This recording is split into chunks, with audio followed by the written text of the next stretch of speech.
NSA contractor turned whistleblower Edward Snowden is awaiting a flight out of Moscow, which is thought to be destined for Cuba, and it's leaving in just a matter of hours. He arrived in the Russian capital on Sunday, having fled Hong Kong, with Washington in hot pursuit. RT's Paul Scott is at the airport for us.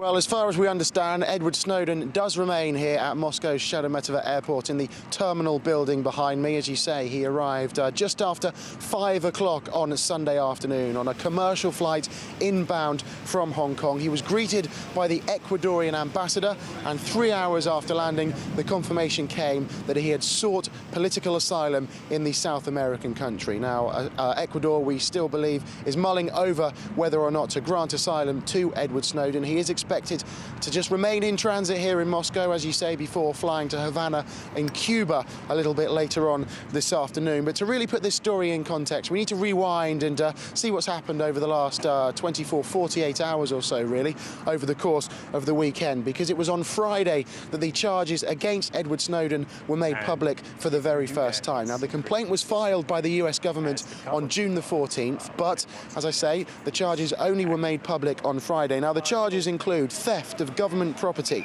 unauthorized communication of national defense information, and willful communication of classified intelligence. Now, the final two of those charges both come under the Espionage Act and carry a maximum of 10 years in prison each. So Edward Snowden now knows what he's up against and knows exactly what he faces if he does indeed return to the United States. And on Saturday, the US government began extradition proceedings against Edward Snowden. They were in communication with the Hong Kong authorities.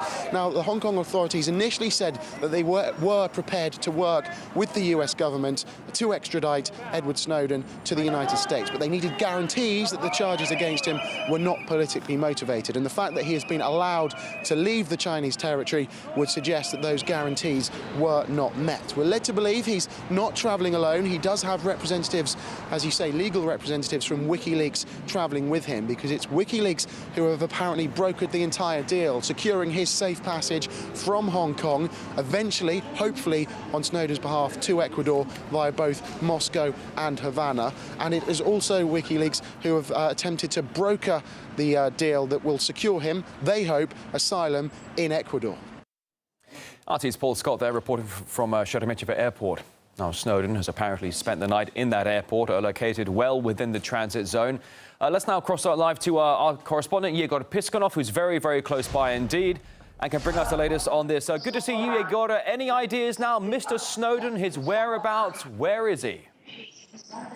Well, it's the biggest mystery at the moment, isn't it? And I'm actually inside this transit zone where it's most likely that Mr. Snowden is, because since he landed, his plane landed at Sheremetyevo Airport at around 5 p.m. On Sunday, he's still not been seen leaving the airport's premises. And, well, there's speculation that he doesn't have a Russian visa.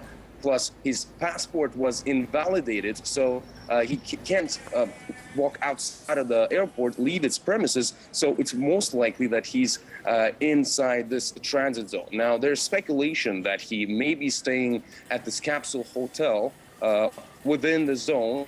And also, we know that the Ecuadorian ambassador visited the Sheremetyevo Airport on Sunday and spent a few hours behind closed doors at this VIP lounge, also here inside the transit zone. So perhaps he was meeting with Mr. Snowden, although he never commented on whether or not, never really officially confirmed it. When he left the airport, he was accompanied by some people, but nobody could really identify whether the former CIA agent was one of them. Now, it's also reported that Mr. Snowden may be waiting for a flight here to Cuba.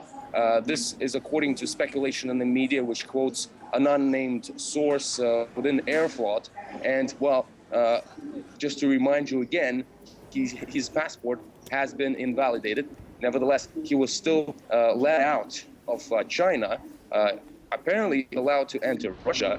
And, well, on one hand, this doesn't really fit into international legal practices, but on the other hand, this is the gray area in international law, which apparently is not such a big obstacle.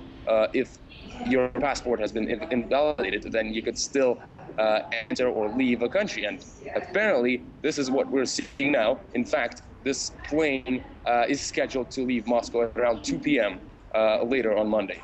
All right, so 2 p.m. Moscow time. That's about 5 hours from now. Artis Yegor Piskunov at the Moscow Sheremetyevo Airport. Thank you.